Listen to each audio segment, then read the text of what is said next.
Selamat pagi semuanya. Ya. Jadi tadi malam ada yang komen, "Bang, kok mic-nya kecil?" Ya, karena tadi malam ya aku ngonten itu lagi agak sedikit di luar dan masih nunggu ya. Nah, jadi untuk sementara di waktu sekarang ya kalau udah kayak gini udah sepi ya baru enak gitu. Oke. Nah, kita tunggu dulu Bitcoin dan kita akan bahas. Nah, jadi tadi malam mungkin banyak yang expect, "Wah bang, terbang kok bang, mana ngedam," gitu kan. Sebenarnya dia ngejar ke area ini 69 ya. 69 apa namanya? 79794. Sorry, 296 ya. Karena di situ ada leak map dan kemudian langsung dibalik arah. Nah, sekarang ini pembalikan arahnya kalian bisa lihat udah di sekitar 293 ya. Dan tadi malam itu ngejemput overbought di 1 jam. Kalian bisa lihat di sini. Kemudian di sini ada leak map. Kemudian di sini juga ada EMA 200 ya. Aku udah buat sinyal short kemarin ya, dan udah kena lagi dan harusnya di situ udah running profit. Oke. Nah, jadi tinggal tunggu di sini beberapa pergerakannya yang kita mau saksikan. Oke. Nah, jadi sementara waktu ada beberapa indikator yang menunjukkan kalau sebenarnya kita ini masih di bearish kayak gitu ya. Nah, jadi biarpun di XY sedikit dump ya, kalau kita lihat ya lumayan lah ya. Karena udah overbook juga kemarin dan dia ngedam dan balik ke area di sini guys ya.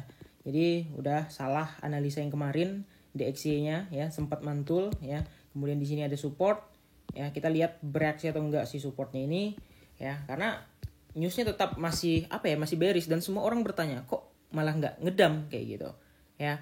Nah, jadi apa kesimpulannya? Kita lihat kesimpulannya. Oke, di sini kesimpulannya adalah mana bentar ya aku lihat. Nah, mungkin banyak yang nanya.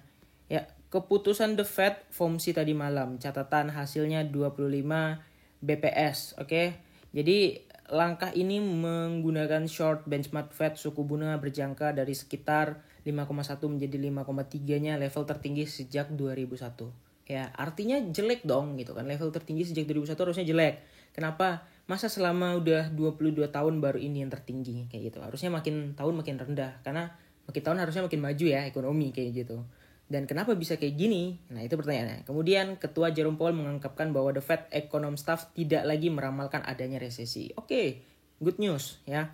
Kemudian pada bulan April pada konferensi persnya Powell mengatakan bank sentral tidak membuat keputusan tentang setiap tingkatan kenaikan masa depan, tapi dia membuat jelas bahwa perjuangan melawan inflasi belum berakhir. Masih belum berakhir ya, karena targetnya kan masih CPI 2%. Kemudian ringkasan, cukup standar seperti biasanya Fed memberikan kita bagian dari cerita, tapi tidak keseluruhan meninggalkan informasi yang penting, kenaikan di masa depan.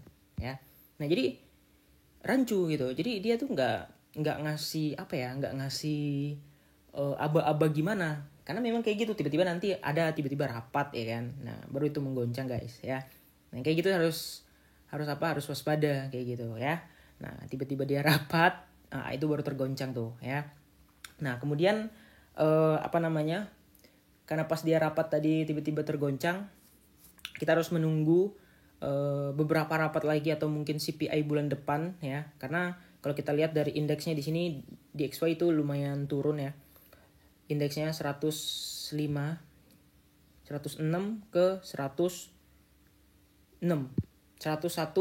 ke 100,6. Jadi artinya kurang lebih 1 indeksnya turun, dan itu 1 itu lumayan gede kayak gitu ya. Dan dia belum break dari EMA 200-nya seperti yang aku prediksi kemarin. Nah, kita lihat juga di support yang sekarang apakah mampu nahan atau enggak. Kalau nggak mampu nahan, ya kemungkinan ada kenaikan lagi untuk Bitcoin dulu gitu. Jadi sementara plan untuk Bitcoin aku sebenarnya masih sama-sama aja, masih belum ada yang berubah ya, masih kayak gini. Dan kita tinggal nunggu lagi ya, karena dia udah reject sekali lagi di sini. Jadi ini adalah sebuah pertanda kalau Bitcoin masih akan turun. Dan kalau kita perhatikan dari daily-nya ya, nah di daily ada sedikit reversal kenaikan ya. Nah, ini sebenarnya pertanda juga akan ada sedikit small pullback ya.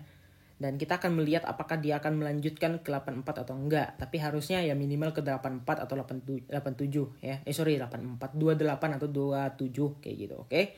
Nah, kira-kira gitu aja ya. Update Bitcoin. Jangan lupa teman-teman seroklah di tempat yang seharusnya, jangan serok ketika gamblang-gamblang kayak gini candlenya, karena itu benar-benar berbahaya.